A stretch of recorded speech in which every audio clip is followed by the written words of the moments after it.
Hey everyone, welcome back to the channel. In today's episode, we're going to be looking at Waxhaw, North Carolina. It's a great city about 30 minutes south of Charlotte. It has some fantastic communities and beautiful homes down there. And stick around, we also have a little fun fact for you that you might not know about Waxhaw. But without further ado, let's get into the video.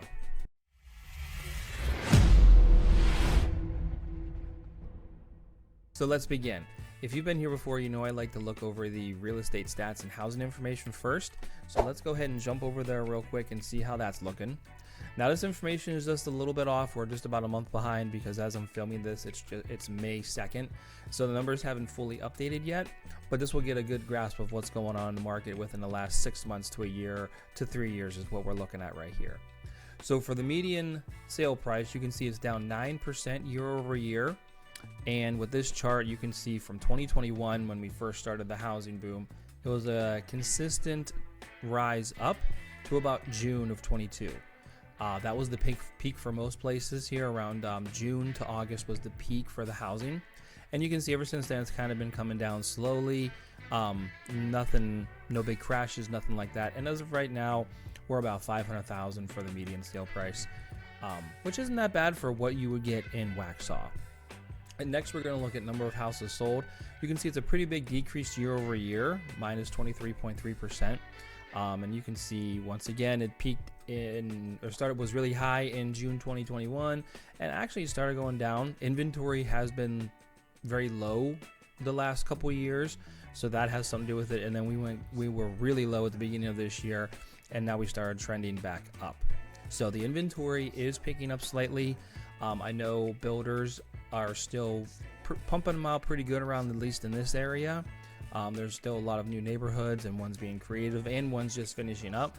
And a lot of people who got in around the low interest rates, you know, the 2.5%, 3% interest rates, they're not going to be selling for a couple years. So we won't see a big splash with inventory for at least a few years, unless those people absolutely need to leave, just for the simple fact that they got those low interest rates and they are not going to come back down, and they really don't want to go from 2.5%, 3% to about 6.75. I think is where we are currently today, and we might even go back up towards 7 again for a little bit before coming back down. So they don't want to increase with their home value that much. Median days on market, you can see it's been very low for a while. 30 days on market is not very long. In fact, during the peak of this, you can see how low we were, like a couple of 5 days on market. And we did go up quite a bit in February, and then we did spike back down in March. So I will say that April is either going to stay even keel, it should go straight across, or slightly rise up. We have been seeing that this is still on a kind of a downward trend, but I believe that this will stay right around this point where we are right here for days on market. People are shopping. It's the spring and summer season. People who have to move for jobs or school or downsizing, this is the time that they want to do it. So next we're going to look at demand. The first stat we're going to look at here is sale to list price, which is 99.3%.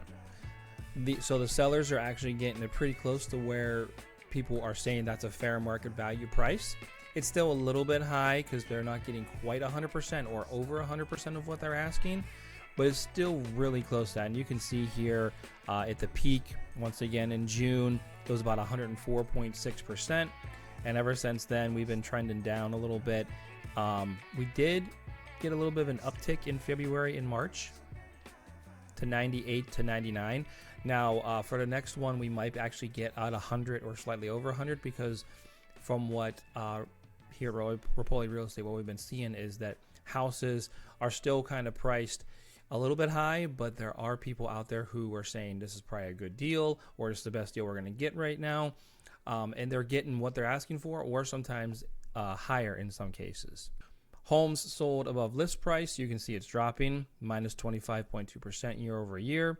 Once again, here's the peak, and actually there was a peak here and then another one, but then we took a big drop here once interest rates started hitting those not those all-time highs, but those highs we haven't seen in quite a while. And then of course at our low point here, and now it's ticking back up. I would predict this would go a little bit higher for the coming months. just because it is the spring and summer season, so this might tick up a little bit higher, but I don't think we're going to get back up to the April, May, and June numbers that we were here recently. All right, and we're going to go to our last one here. Home price drops, all correlated with the other stats here. You can see that we peaked up here and it kind of stayed flat for a little while and then dropped severely. Like I said, this still goes with sellers pricing it just a little bit too high, but they are starting to get where the market is saying it is fair and balanced. So I would predict this would either just go as a straight line across or slightly tick up this month, just from what the stats that we're seeing. And we should have better numbers for you coming up. Just to give you a heads up, Kristen is going to be putting out a real estate market update within the next probably 7 to 10 days whenever the numbers come out. They typically come out around the 8th or 10th of the month, and then we're going to put out a video. So if you want a deep dive into that information, like the channel, subscribe to the channel, and then we'll get that information over to you. Another fun stat I like to look at is migration. If you've seen my other videos that I do, they're all basically about the same. They show where people are coming from, where people are going to when they leave North Carolina, but it's still always fun to see. New York is almost always at the top, just because I think they're looking for maybe lower taxes, more green space, because if you live in New York, those apartments, or if you want a house, it's a lot more money. We've moved a lot of people here from New York that are saving probably like $100,000-$200,000 at least just by coming here. Washington, Los Angeles, Chicago, we actually had someone from there recently. Boston's an interesting one. They're kind of just like more north of us, but the weather I think here is a little bit better than Boston. We definitely don't get as much snow. And then when people decide to leave Waxhaw, this area, a lot of times it's Myrtle Beach. People love going to the beaches, and that would probably be the closest beach to us, the biggest name. So people go there. We also have like the Outer Banks and stuff, but Myrtle Beach. Asheville is always a good one. It's beautiful there if you've never been there. If you do visit here or live here, Asheville is a very beautiful place, especially in the fall with the changing of the leaves color, all the leaves and the colors. It's very nice up there. And you can see where people are going. I know Tampa, Florida is on the list. It might be dropping a little bit just because of the sheer price that it costs to live there anymore. We have some good real estate friends down there, and it's filling up quite quickly, but it still is a beautiful area and very highly desired. Schools we don't go over too much. If you have any questions, we can point you in a direction with good resources, but we do have some good elementary, middle, and high school, and as well as some private and charter schools. If you want more information on that, go ahead and leave a comment down below or message us directly, and we will be able to get that resource to you immediately. All right, now we're going to jump into climate and transportation. Climate, if you don't already know, it's pretty warm here, basically 8 months a year. It's very warm. You will be uncomfortably hot in like July and August, where you're going to need to be running your air conditioning pretty much non-stop, almost at night too for the most part. So it does get quite steamy.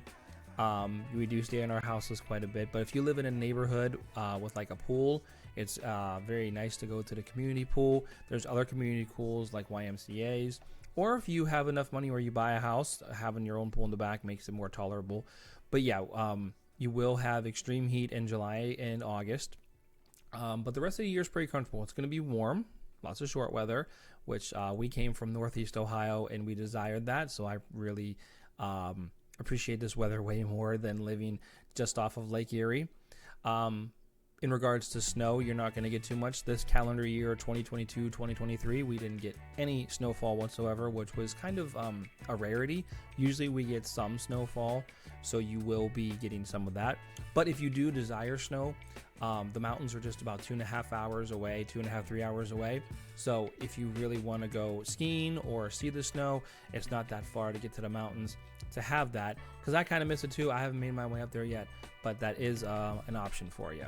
In regards to transportation, you will need to have a car to get most places. It's like a 30-minute drive to Uptown, which is our downtown here in Charlotte. It's like probably a 30-minute drive or so to Carowinds, which is an amusement park on the North Carolina-South Carolina border.